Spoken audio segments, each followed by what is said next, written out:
প্রিয় শিক্ষার্থী বন্ধুরা, হিন্দু ধর্ম শিক্ষার আরও একটি ক্লাসে তোমাদের সবাইকে জানাচ্ছি স্বাগতম। আজকে আমরা আলোচনা করব আমাদের দশম অধ্যায়ের সর্বশেষ একটা পর্ব নিয়ে, পর্ব 6 এর আলোচনা। এই পর্বে আমাদের আলোচনার টপিক থাকছে স্বামী বিবেকানন্দের জীবনী থেকে যেই বহু নির্বাচনী প্রশ্নগুলো তোমার পরীক্ষায় থাকতে পারে সেই প্রশ্নগুলো নিয়ে। তো আজকের পর্বে আমাদের প্রথম প্রশ্ন থাকছে, ভুবনেশ্বরী দেবী কে ছিলেন? ভুবনেশ্বরী দেবী ছিলেন স্বামী বিবেকানন্দর মা, অর্থাৎ স্বামী বিবেকানন্দের মায়ের নাম ছিল ভুবনেশ্বরী দেবী। তারপর 131 নং প্রশ্ন, স্বামী বিবেকানন্দ কত সালে জন্মগ্রহণ করেন? এটা খুবই গুরুত্বপূর্ণ একটা প্রশ্ন। স্বামী বিবেকানন্দ জন্মগ্রহণ করেন 1863 সালে। 1863 সালে। তারপর চলে যাচ্ছি 132 নং প্রশ্নে, কে ঈশ্বর দর্শন পান শ্রী রামকৃষ্ণের কৃপায়? কে ঈশ্বর দর্শন পান শ্রী রামকৃষ্ণের কৃপায়? এখানে দেখো অপশনগুলো, অপশনে বলা হয়েছে রামকৃষ্ণ, তারপর বলা হয়েছে নরেন্দ্রনাথ, নরেন্দ্রদেব, রামেশ্বর। নরেন্দ্রনাথ হচ্ছে স্বামী বিবেকানন্দের প্রকৃত নাম, নরেন্দ্রনাথ দত্ত। তাহলে স্বামী বিবেকানন্দ যেহেতু রামকৃষ্ণের কাছে তার ঈশ্বর দর্শন পেয়েছিলেন, তাই আমরা বলতে পারি এখানে আমাদের অ্যান্সারটা হবে নরেন্দ্রনাথ। তারপর 133 নং কোশ্চেন, শ্রী রামকৃষ্ণের প্রিয় শিষ্য কে ছিলেন? শ্রী রামকৃষ্ণের প্রিয় শিষ্য ছিল স্বামী বিবেকানন্দ। তারপরে 134 নং প্রশ্ন, কত খ্রিস্টাব্দে বিবেকানন্দ আমেরিকা যান? এটাও কিন্তু আরেকটি গুরুত্বপূর্ণ একটা প্রশ্ন। তিনি আমেরিকার শিকাগোতে একটা ধর্মের সম্মেলনে বক্তৃতা দিয়েছিলেন। তিনি আমেরিকায় যান 1893 এবং 1893 সালে তিনি এই বক্তৃতাটা দিয়েছিলেন। এটা কিন্তু খুবই প্রচলিত একটা বক্তৃতা পুরো বিশ্বের মধ্যে, যেটা ধর্ম সম্মেলনে তার হিন্দু ধর্মকে প্রেজেন্ট করে তিনি একটা বক্তৃতা দিয়েছিলেন এবং সকলেই কিন্তু তার এই বক্তৃতায় খুব খুশি হয়েছিলেন। 135, মতবিরোধ নয় সমন্বয় ও শান্তি, এটি কার বাণী? এই যে এখানে যে বাণীটা দেওয়া হয়েছে খুবই গুরুত্বপূর্ণ একটা বাণী। এই বাণীটা বলা হয়েছে স্বামী বিবেকানন্দের বাণী। স্বামী বিবেকানন্দ এই বাণীটা বলেছিলেন কোনো একটা নির্দিষ্ট বিষয়কে উদ্দেশ্য করে। তারপর 136 নং প্রশ্ন, ধর্মীয় মহাসম্মেলন কোথায় হয়েছিল? ধর্মীয় মহাসম্মেলন বা ধর্মের এই সম্মেলন কেন্দ্রটা তৈরি হয়েছিল শিকাগোতে, আমেরিকার শিকাগোতে। 137, ভগিনী নিবেদিতা কার কাছে দীক্ষা নেন? ভগিনী নিবেদিতা দীক্ষা নেন স্বামী বিবেকানন্দের কাছে, স্বামী বিবেকানন্দের কাছে। এবং এই ভগিনী নিবেদিতা ছিল স্বামী বিবেকানন্দের খুব প্রিয় একজন শিষ্য। 138 নং প্রশ্ন, অপরকে ভালোবাসাই ধর্ম, অপরকে ঘৃণা করা পাপ, এটি কার উক্তি? দেখো স্বামী বিবেকানন্দের আরও একটি উক্তি এখানে দেওয়া আছে, অপরকে ভালোবাসাই ধর্ম, অপরকে ঘৃণা করা পাপ, এটি কার উক্তি? এটা স্বামী বিবেকানন্দের উক্তি। 139 নং প্রশ্ন, বিবেকানন্দ কত সালে দেহ ত্যাগ করেন? বিবেকানন্দ কত সালে দেহ ত্যাগ করেন? তাহলে বিবেকানন্দ দেহ ত্যাগ করেছিলেন 1902 খ্রিস্টাব্দে বা 1902 সালে। এরপর চলে যাচ্ছি 140 নং প্রশ্ন, কোন মঠে বিবেকানন্দ মারা যান? এখানে মঠ বলা হয়েছে। স্বামী বিবেকানন্দ একটা রামকৃষ্ণ মিশন তৈরি করেছিল এবং আরেকটা হচ্ছে রামকৃষ্ণ মঠ তৈরি করেছিলেন। এখন এখানে বলা হয়েছে তিনি কোন মঠে মারা যান। তিনি যে রামকৃষ্ণ মঠটা প্রতিষ্ঠা করেছিলেন সেই রামকৃষ্ণ মঠটাকে ভেলুর মঠ বলা হয়। তাহলে তিনি মারা গিয়েছিলেন ভেলুর মঠে। এরপর দেখো 141 নং প্রশ্ন, পশ্চিমবঙ্গের কোন জেলায় ভেলুর মঠ অবস্থিত? পশ্চিমবঙ্গের কোন জেলায় ভেলুর মঠ অবস্থিত? পশ্চিমবঙ্গের হাওড়া জেলায় ভেলুর মঠ অবস্থিত। ঠিক আছে, হাওড়া জেলায় এই ভেলুর মঠটাকে রামকৃষ্ণ মঠ বলে পরিচয় দেওয়া হয়।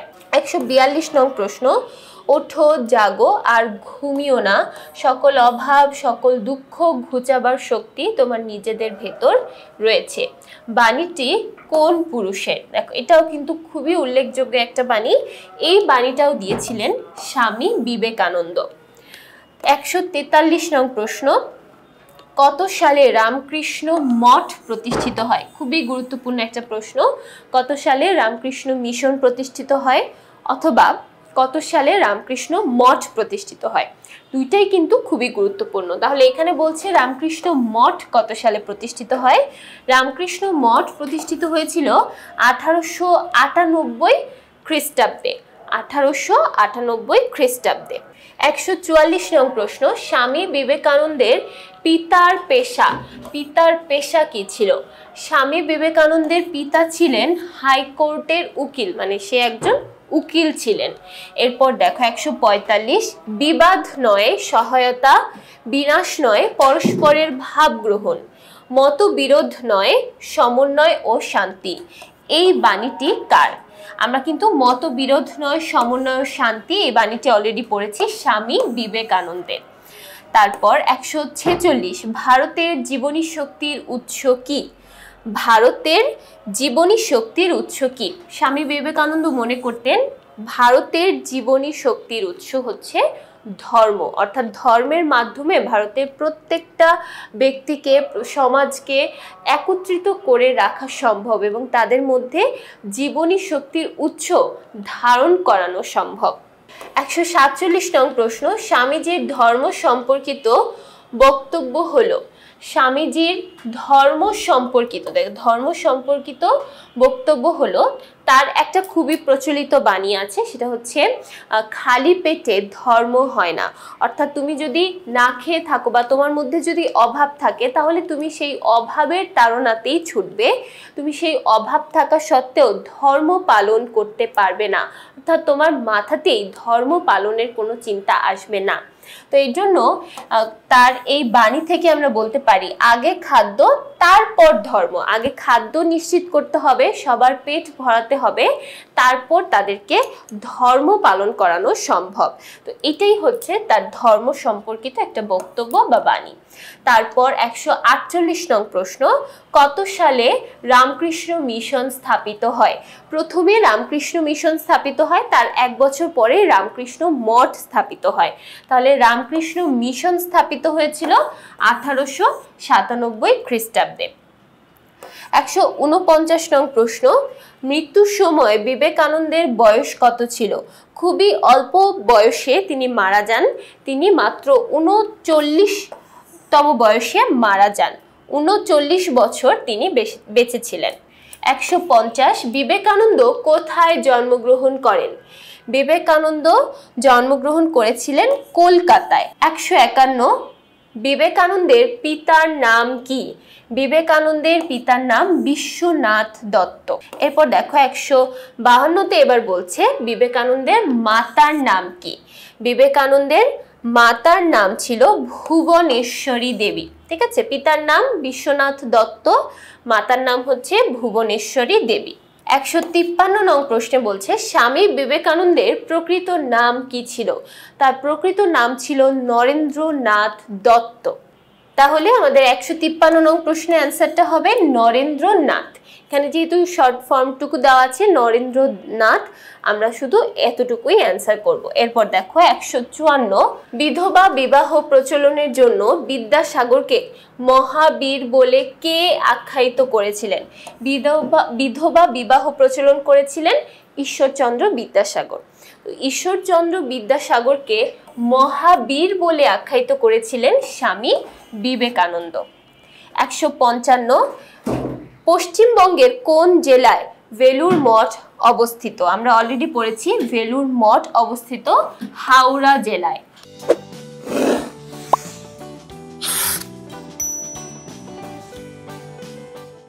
তারপর 156, রামকৃষ্ণ মিশনের প্রধান কেন্দ্রটি কোনটি বা প্রধান কেন্দ্র কোনটি? রামকৃষ্ণ মিশনের প্রধান কেন্দ্র হচ্ছে বেলুড় মঠ। এরপর দেখো 157, বাংলাদেশে অবস্থিত মঠ ও মিশনের প্রধান কেন্দ্র কোনটি? বাংলাদেশেও কিন্তু রামকৃষ্ণ মিশন এবং রামকৃষ্ণ মঠের শাখা আছে, তো সেইটার মানে অনেকগুলো শাখাই আছে, তবে প্রধান যে কেন্দ্রটা বাংলাদেশে সেটি হচ্ছে ঢাকার রামকৃষ্ণ মিশন। এরপর 158 নং প্রশ্ন, শ্রী রামকৃষ্ণ নরেন্দ্রকে, এখানে নরেন্দ্র বলতে স্বামী বিবেকানন্দকে বোঝানো হয়েছে, নরেন্দ্রকে কি মন্ত্রে দীক্ষা দেন? তিনি ত্যাগের মন্ত্রে দীক্ষা দেন, ত্যাগের মন্ত্রে দীক্ষা দেন। 159, বিবেকানন্দ তার মতাদর্শ প্রচারের জন্য বেদান্ত সমিতি কোথায় স্থাপন করেন? মতাদর্শ মানে তার মতামত এবং তার আদর্শ, এটাকে প্রচার করার জন্য, পুরো বিশ্বে ছড়িয়ে দেওয়ার জন্য তিনি একটি বেদান্ত সমিতি স্থাপন করেন। এবং যেহেতু এটা আন্তর্জাতিকভাবে বা পুরো বিশ্বে এটা তিনি ছড়িয়ে দিতে চান, তাই তিনি এটা নিউ ইয়র্কে স্থাপন করেন, যেন ওই নিউ ইয়র্কের মাধ্যমে পুরো বিশ্বে সেটা ছড়িয়ে যেতে পারে। তারপর 160 নং প্রশ্ন, স্বামী বিবেকানন্দের বিশেষ উল্লেখযোগ্য ভক্তের নাম কি? স্বামী বিবেকানন্দের ভক্তের কথা বলা হয়েছে। স্বামী বিবেকানন্দের সবচেয়ে প্রিয় শিষ্য বা ভক্তের মধ্যে একজন হচ্ছে মার্গারেট এলিজাবেথ নোবেল, যাকে ভগিনী নিবেদিতা বলা হয়, ভগিনী নিবেদিতা। 161 নং প্রশ্ন, মৈত্রেয়ী এবং গার্গী কোন যুগের বিদুষী নারী? মৈত্রেয়ী এবং গার্গী বৈদিক যুগের বিদুষী নারী, বৈদিক যুগে তাদের বিভিন্ন উল্লেখ আছে। 162, বিবেকানন্দ শরীর গঠনের জন্য কি করতে বলেছিলেন? বিবেকানন্দ যে সময় বর্তমান ছিলেন সে সময় কিন্তু ফুটবল খেলাটাই সবচেয়ে বেশি প্রচলিত ছিল, তাই তিনি বলেছেন যে শরীর গঠনের জন্য ফুটবল খেলতে হবে। 163, জীবে প্রেম করে যেইজন সেইজন সেবিছে ঈশ্বর, এই কথাটি কার? এটাও কিন্তু আমাদের কাছে খুবই প্রচলিত একটা বাণী, এই বাণীটা করেছিলেন স্বামী বিবেকানন্দ। 164 নং প্রশ্ন, বিবেকানন্দ বলেছেন ধর্মের অঙ্গ হলো সৎ হওয়া, আত্মবিশ্বাস হওয়া এবং সৎ কর্ম করা। তার কোনো বাণীর মধ্যে কিন্তু আমরা আত্মবিশ্বাস নিয়ে তেমন কোনো কথা পাইনি, তবে তিনি বলেছেন সৎ হতে হবে এবং সৎ কাজ করতে হবে। তার বিভিন্ন বাণীর মধ্যে সৎ সম্পর্কিত বা সত্য কথা বলা সম্পর্কিত আমরা বিভিন্ন বিষয় খুঁজে পাই। তাহলে এখানে অ্যান্সার হবে 2 নং। এরপর 165 নং প্রশ্নে চলে যাই। 165 নং প্রশ্নে বলা হচ্ছে স্বামী বিবেকানন্দ ধর্ম প্রচারের পাশাপাশি অবদান রেখেছেন সতী দাহ প্রথা বিলোপে, সমাজ সংস্কারে, দেশের উন্নয়নে। সতী দাহ প্রথা বিলোপ করেন রাজা রামমোহন রায়। তাহলে তিনি যেটা করেছেন সেটা হচ্ছে সমাজ সংস্কারে অবদান রেখেছেন এবং দেশের উন্নয়নে অবদান রেখেছে। তাহলে অ্যান্সার হবে 3। এরপর চলে যাচ্ছি একটা উদ্দীপকে, বলা হচ্ছে শ্রী রামকৃষ্ণের প্রধান শিষ্য আমেরিকা তথা পুরো ইউরোপ মহাদেশে জয় করেছিলেন বক্তৃতা দিয়ে, প্রচার করেছিলেন বেদান্ত দর্শন। তিনি শুধু ধর্ম সাধনায় সীমাবদ্ধ ছিলেন না, মানুষের জন্য তিনি সমাজ সংস্কার তথা দেশের উন্নয়নে বিশেষ অবদান রেখেছিলেন। অনুচ্ছেদে কোন মহাপুরুষের কথা বলা হয়েছে? আমরা এখানে দেখে বুঝতে পারছি এখানে স্বামী বিবেকানন্দের কথা বলা হয়েছে। তাহলে আমাদের এই প্রশ্নের অ্যান্সার হবে বিবেকানন্দ। এরপর 167, উক্ত মহাপুরুষের উপলব্ধি হলো জীব সেবার চেয়ে বড় ধর্ম নেই, আত্মবিশ্বাস এবং ঈশ্বরে বিশ্বাস উন্নতির প্রথম শর্ত, অপরকে ভালোবাসা ধর্ম, অপরকে ঘৃণা করাই পাপ। দেখো এই যে মাঝে যেই বিষয়টা বলা হয়েছে, এই উক্তিটা আমরা পাই শ্রী রামকৃষ্ণের বাণী থেকে। শ্রী রামকৃষ্ণের বাণী এবং জীবনী থেকে আমরা বুঝতে পারি যে আত্মবিশ্বাস এবং ঈশ্বরে বিশ্বাস উন্নতির প্রথম শর্ত। তাহলে এখানে যেহেতু বলা হয়েছে যে স্বামী বিবেকানন্দের উপলব্ধিগুলো লিখতে, স্বামী বিবেকানন্দের উপলব্ধি থেকে আমরা জানতে পারি জীব সেবার চেয়ে বড় আর কোনো কিছু নেই এবং অপরকে ভালোবাসাই হচ্ছে ধর্ম, অপরকে ঘৃণা করা পাপ।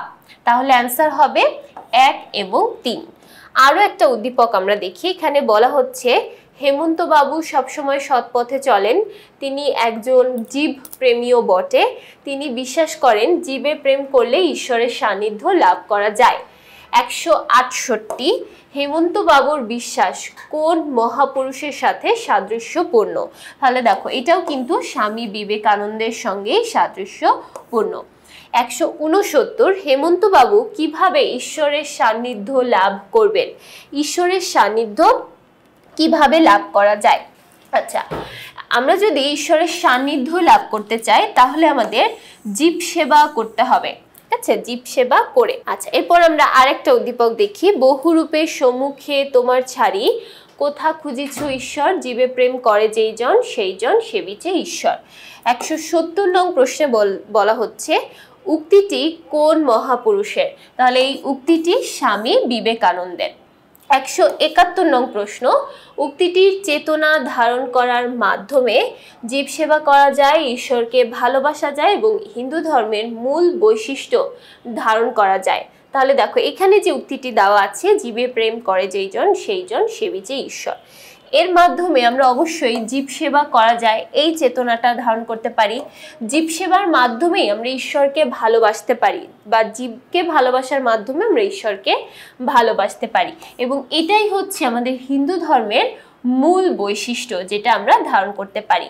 তাহলে এখানে অ্যান্সার হচ্ছে এই প্রত্যেকটি।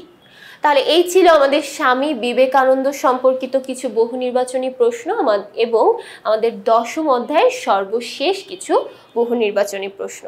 আশা করছি প্রত্যেকটি প্রশ্নই সবাই খুব ভালোভাবে বুঝতে পেরেছো। প্রত্যেকটি প্রশ্ন সবাই অবশ্যই মনোযোগ দিয়ে পড়বে। এখান থেকে যে প্রশ্নগুলো আমরা তোমাদের দেখালাম, এই প্রশ্নগুলো যদি আমরা ভালোভাবে আয়ত্ত করি তাহলে কিন্তু আমাদের আর তেমন কিছুরই দরকার নেই।